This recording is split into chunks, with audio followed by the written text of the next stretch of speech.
جس کے تابع دشت و دریا و سمندر ہو، زمین جس کے حکم کی پابند ہو، چرند و پرند، جانور و درخت سبھی جس کے تابع دار ہوں، زمین پہ جو خدا کا نائب ہو، جو مسجود ملائک ہو، تمام مخلوقات میں سب سے افضل و اعلیٰ ہو، اسے انسان کہتے ہیں۔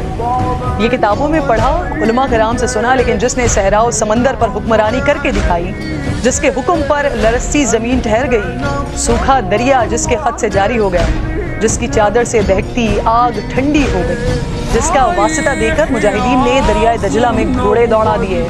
جو ممبر پر بیٹھ کر کوسوں دور کے حالات دیکھ لے، جو کہے یا ساریۃ الجبر اور ساریہ سن لے، حکم پر عمل کریں اور فتح یاب ہوں۔ اسے کامل، مکمل، اکمل، مراد نبی، داماد علی، شہید ممبر و محراب، امیر المومنین، خلیفہ دوم، امام عادل، فاروق اعظم، سابقین الاولین، عشرہ مبشرہ کے بزم نشین، محدث قرآن، فاتح روم و ایران،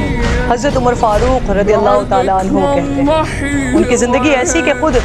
رسول خدا نے دامن دعا پھیلا کر مانگا، شہادت حق کی گواہی ایسی کہ فرشتوں نے بھی جشن منایا۔ آپ وہ صحافی جس نے سب سے پہلے اعلانیہ اسلام قبول کیا، آپ ہی کے قبول اسلام پر پہلی بار مسلمانوں نے اعلانیہ نماز ادا کی۔